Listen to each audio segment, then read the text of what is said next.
Phil Salt দল ছেড়ে চলে যাওয়ায় ধাক্কা খেয়েছে কলকাতা নাইট রাইডার্স। আর সল্টের পরই দল ছাড়ার সংশয় দেখা দিয়েছিল আরেক বিদেশি তথা আন্দ্রে রাসেলকে নিয়েও। দক্ষিণ আফ্রিকার সিরিজ খেলতে তিনি চলে যাবেন কিনা তা নিয়ে জল্পনা চলছিল।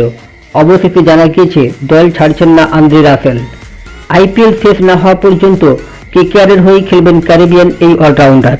দক্ষিণ আফ্রিকার বিরুদ্ধে ওয়েস্ট ইন্ডিজের টি-20 ম্যাচ রয়েছে আগামী 23, 25 এবং 26 মে। বিশ্বকাপের দলে নাম থাকায় ওই সিরিজে খেলার কথা ছিল রাসেলের, কিন্তু তিনি কেকেআর ছেড়ে যাচ্ছেন না বলেই খবর। রাসেলের পাশাপাশি সারফান রাদারফোর্ডও থাকছেন কেকেআরে। ওয়েস্ট ইন্ডিজের আরেক ক্রিকেটার সুনীল নারিনকে নিয়ে অবশ্য কোনো সংশয়ই ছিল না, কারণ নারিন আগেই জানিয়ে দিয়েছিলেন তিনি দেশের হয়ে টি-20 বিশ্বকাপ খেলবেন না। শুধু রাসেল বা রাদারফোর্ড নন, আইপিএলে খেলা ওয়েস্ট ইন্ডিজের বাকি ক্রিকেটাররাও ভারত ছাড়ছে না।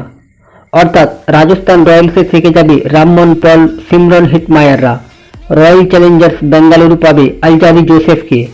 এমনকি নিকোলাস পুরান ও সাই হোপের মতো ক্রিকেটারদের আইপিএল শেষ হয়ে গেলেও তারা দক্ষিণ আফ্রিকার বিরুদ্ধে ম্যাচ খেলবে না, কারণ বোর্ডের তরফ থেকে তাদের বিশ্রাম দেওয়া হয়েছে। এই বছর ওয়েস্ট ইন্ডিজ ও আমেরিকার মাটিতে আয়োজিত হতে চলেছে টি-20 বিশ্বকাপ, আর দেশের মাটিতে কাপ জিততে চাইছে তারা। ওয়েস্ট ইন্ডিজের অনেক ক্রিকেটার ফর্মে রয়েছে, আইপিএল খেলেই নিজেদের তৈরি রাখতে চাইছে তারা। আইপিএল শেষে দেশে ফিরবেন ক্যারিবিয়ান এই ক্রিকেটাররা। 2রা জুন থেকে শুরু হচ্ছে টি-20 বিশ্বকাপ। তার আগে 30 মে অস্ট্রেলিয়ার বিরুদ্ধে প্রস্তুতি ম্যাচ খেলবে বিশ্বকাপ দলে থাকা প্লেয়াররা। তাই দক্ষিণ আফ্রিকার বিরুদ্ধে টি-20 ম্যাচে রাদারফোর্ড রাসেলদের না থাকা সত্যিই কেকেআরের জন্য ভীষণই খুশির খবর।